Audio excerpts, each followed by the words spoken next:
that Dr. Tanko was able to come in to give us a first-hand eyewitness report as to what transpired in Edo State later. I know that we will still have comments and responses from the Edo State government and hopefully the Commissioner of Police in Edo State as well. But your take on, if you want to still comment further on this and other stories this morning, as I read earlier. Okay, very good. A couple of things. Number one, as regards the Edo case, I heard the representative of the Edo State government come to react this morning in an earlier show. And a lot of things that said didn't make sense. Yes, we've heard the argument of, it's an internal crisis within the ADC and all of that. But the primary question I'd like to ask the Edo State government is, who is the chief security officer of the state? Who is supposed to ensure security, especially of high political profile people in the state? So if it's the governor, he has failed in his responsibility. Also, owing to the fact that the governor had hitherto threatened that he cannot guarantee the security of anybody that comes to the state if they don't tell him. Mr. Governor, they don't need to tell you to come to the state. Once your intelligence sources are aware that they are in the state, you ought to provide security for them. So the argument of the state government also falls flat. Thirdly, let's even accept that there's an internal crisis. Assuming without causing there's an internal crisis, and that shooting happened because of an internal crisis, is the state government not supposed to provide security and protect people in the states? On the four score of these arguments, Governor Okpebolo failed. All I would just like to say is, Governor Okpebolo, please, whatever it's worth, ensure nothing happens to Peter Obi anytime he comes to your states. He's a citizen. He deserves to be protected. You might not like him now because you have political differences with him. But if you are well enough and you are vast in politics, you will know that these things are transients. Today you might be in the opposition camp to Peter Obi. The next day you might be with him. El Rufai was against him in the last election. Today they are in the same camp. So be guided. That's just my advice to you. As regards Egbetokun, yes, the presidency can come out with a statement that is for family reasons. Anyway, everybody gives family reasons. But God knows what transpired, and people that know what transpired. Yesterday, you saw an interview where the police spokesperson was coming out to say that they said money mysteriously was transferred into the account of the son of the IGP from the Anambra State Government Security Votes. All of a sudden, the money was quickly reversed. The question any right-thinking person will ask is, should transfers of government money, should even be made to personal accounts in the first place? What did the account number of the son of the IGP do with the Anambra State government that they can make a transfer?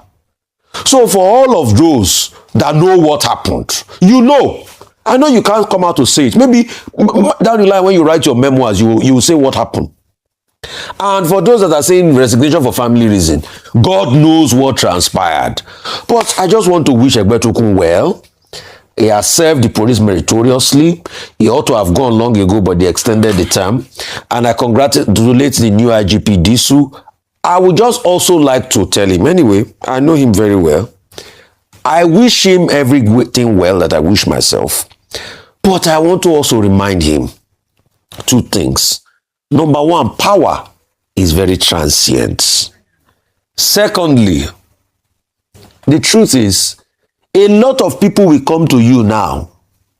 Over 50% of them do not have your interests at heart.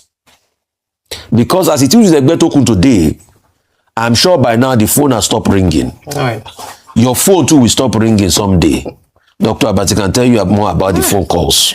Let's send that article to him, shall we? Dr. Having written the famous article on the phones no longer ring in the course of my almost 40 years career in journalism. But let me start with the IGP, Kayode Egbetokun, who has now resigned due to family reasons. I don't think we should waste energy over whether it's for family reasons that require his undivided attention or family considerations as they feel it. The truth of the matter is that he has now left that position. Whether he was jumped or pushed is really not very material. Within the purview of Section 5 of the 1999 Constitution, every power that is given to every player is called delegated authority. The president of the Federal Republic, having appointed persons into positions, can also fire them, hire and fire. Even if you go to the industrial court or any other court of the land, you will be told that the man who appoints you can disappoint you. So that's the basic principle in labor law. And also, of course, if the man says he's retiring or he's leaving, we should also know that President Bola Ahmed Tinubu has been very fair to IGP Kayode Egbetokun. Now, he was supposed to have retired. He was appointed in 2023. His retirement was due in 2024 within the purview of the existing law, the Police Act of 2020. But the president decided to extend his tenure till 2027. He will have had to leave anyway by June 2027. However, what happened was that the Police Act was amended. In the amendment of the Police Act, Section 18, Sub 8 of the 2020 Police Act says that if you attain the age of 60 or mandatory 35 years required by civil service regulations, then you have to leave. But that was amended.